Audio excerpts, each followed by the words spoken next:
Hey, you guys, welcome to Dog Hugs. This is a very special edition. I have a dear friend of mine, Jess Okon, who's going to be with us in a little bit, and she's going to talk with us about how to do an exam with your dog, a whole snout to tail exam. Spider, you are doing so well today, my little friend. Come on up. Oh, did I drop a treat? No treat left behind. You know the motto here. Come here, buddy. Hup. Let's give another hug. There you go. So how are you guys doing today? So this is being pre-recorded, and that said, yeah, that's right, Spider. I would love it if you guys comment or ask any questions, because as you know, we love going through the comments and answering them for you in real time. So feel free to ask your questions then. Let's get Spider busy. So last week you may have seen that we were using his busy box a lot. His actual favorite toy this here, we call this the treat ball. As you can see, he's going nuts for it already. So there's treats inside. I'm gonna put in a few more and we'll get him going on this so we can have a show here. Good boy, Spider. Wait there, little buddy. All right, good town, buddy. All right, here we go. So, without further ado, let us bring in our special guest, Jess Okon. Jess, it is really great to see you there. Great to see you too, Larry. Thanks for having me on. Yeah, I am so happy to see you. And that's Hef up there. This is Hef, yeah. He's hanging out, ready to go. He's ready to go on top of your climbs. I like that lime green climb there. Yes, this is one of my favorite colors of the climbs. And of course, we like to use our climbs for everything, and today's no different for our snout to tail examination. Yeah.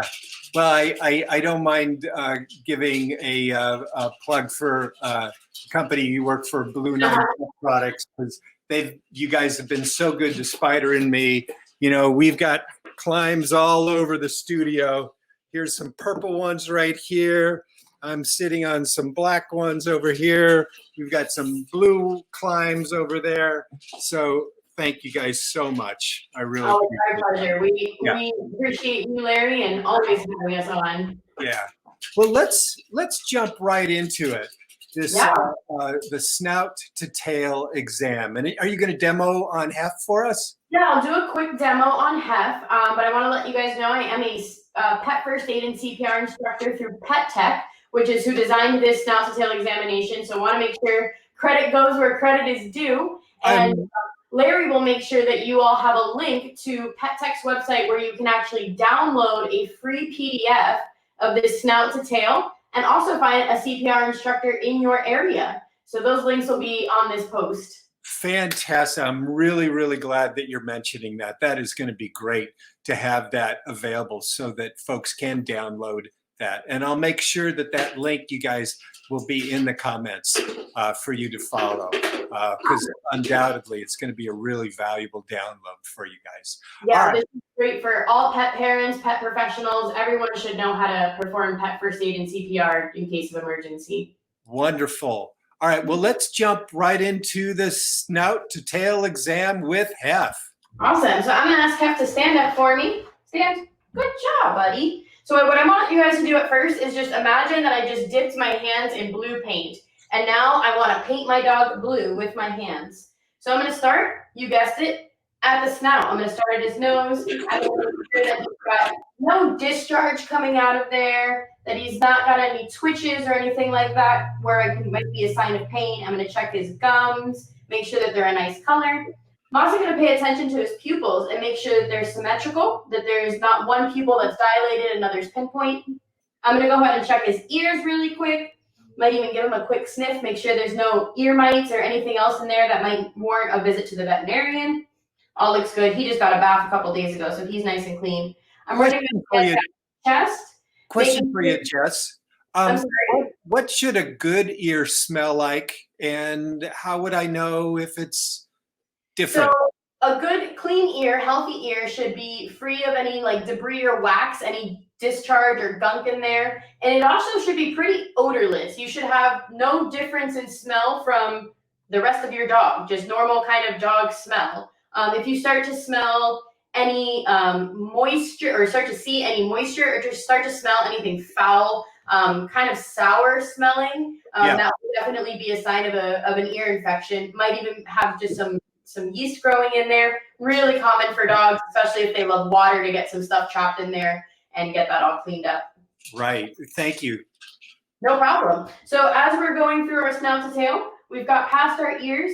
Again, I'm feeling his skull, the sides of his face, coming down his neck, into his chest, making sure that there's no bumps, lumps, anything like that. I'm going to lift up his paws, check for a little bit of a range of motion, make sure he's not pulling away, there's no sensitivity there. Also feeling in between his toes. If you live in states where and we're also coming into flea and tick season, Right. things like to hide in between the toes. That's always a place you want to pay attention to. You live in a place in the winter where there's salt on the ground for ice. Also want to pay special attention to their feet. Stand. Good boy. So anything I do to one side of his body, I want to make sure that I'm doing to the other side of his body. Everything should be symmetrical. So again, I'm going to just test a little bit of motion here. He seems to be okay. Coming back down around his rib cage. Again, feeling for any bumps, lumps, anything like that. I'm going to palpitate his stomach a little bit. That just means lightly apply pressure to his abdominal area. I want to make sure it's not hard. It should have a decent give to it. Just like if you were to, kind of push on your own stomach, you want that same kind of feeling.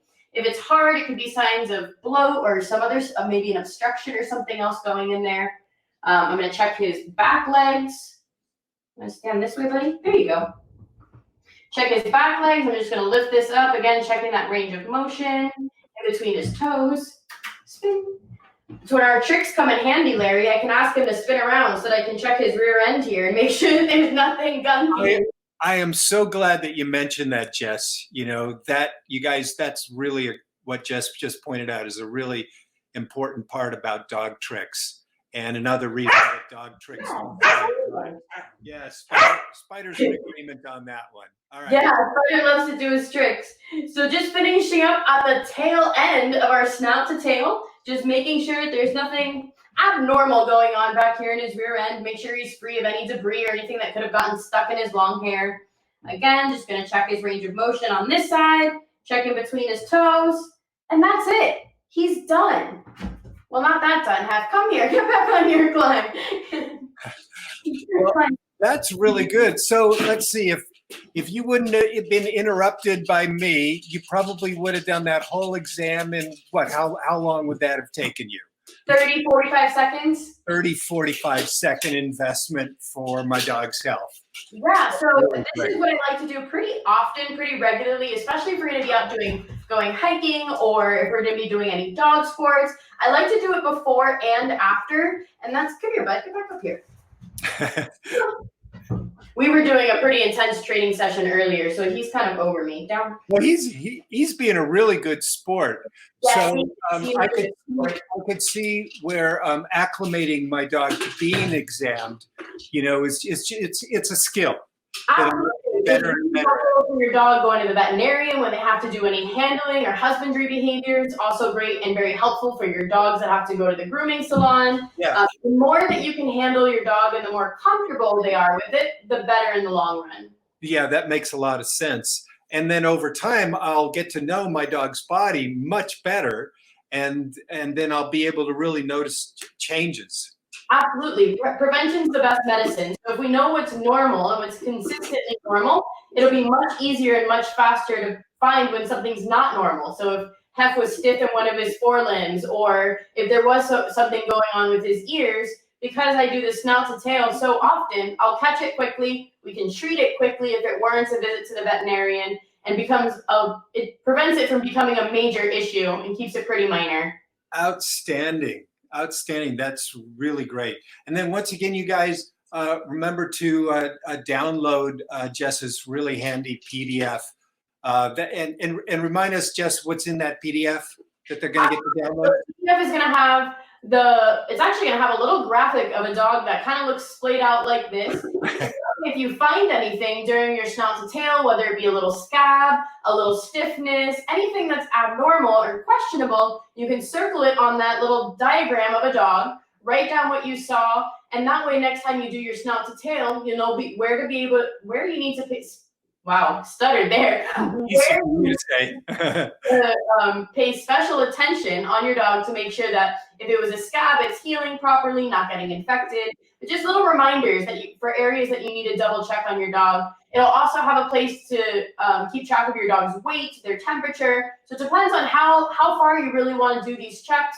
I don't have a dog scale at home, but I know that they fluctuate, but they're pretty healthy. You can tell by their girth if they are gaining any weight or not. That's really great. Thank you so much for that, Jess. It's You've been so active in rescue and helping dogs get adopted.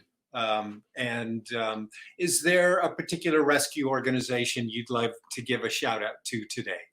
Absolutely. I would love to give it a shout out to my hometown, Miami-Dade Animal Services. I spent a lot of time, a lot of hours in that shelter when I lived down in Miami, Florida, helping do behavior assessments. We did some grooming, also did a lot of training to the dogs there to help them get adopted. So that's a facility that's near and dear to my heart. Oh, that is really great. Do you keep in touch with the folks?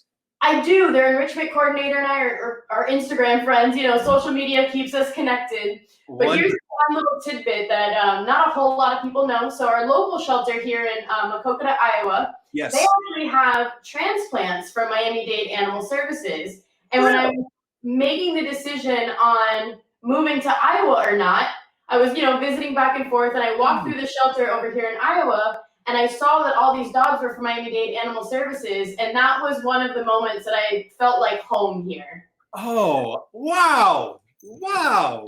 What a great story. Yeah. So Miami-Dade is we have a high population of dogs, and they'll get transported out to shelters like here that don't have as many dogs to help clear up some space and make room and help more dogs. Yes. Jess, this show, Dog Hugs, is a lot about gratitude and blessing. And on this show, that's right, Spider, we love to give gratitude and blessings to people in our life or people in the world. Is there somebody that you'd love to give a shout out to or a blessing to today? Absolutely. I would love to give a shout out and a special blessing to my mom. She's my biggest supporter. Even when I dropped out of college to go to grooming school and play with dogs, she's been my biggest fan. So I appreciate all that she's done to get me to where I am today. Oh, what a wonderful, wonderful blessing that is. Well, Jess Okon, it is really terrific to have you with us. And thank you so much for the whole snout to tail exam. It was just really terrific. All right. Thanks so much. Bye, Larry. Thank you. You're welcome. Well, that was really a treat. I hope you guys get a chance to download her exam. Well, my shout out today is going to go to Jess's colleagues at Blue 9, because they've helped Spider and me so much over the years. I've had really the blessing of being associated with them when they were just starting as a company, and just really seeing them go to success. And it's really been such an honor to work with Jess and her colleagues, Jamie Popper, and the co-founder of the company, Dave Blake. So thank you guys so much at Blue 9. Well, we hope that you guys will give some blessings in the comments there, and I really look forward to going through those comments and saying hello to you in the comments. So thank you so much for being on Dog Hugs with us today, and we look forward to seeing you guys again tomorrow. Let's give one last hug there, Spider. All right, one last little dog hug. Well, he wants the treat more than he wants the dog hug. Come here, buddy. Look at this. Come here, buddy. That's right. Now give us a hug. There you go. Bye, you guys. See you tomorrow.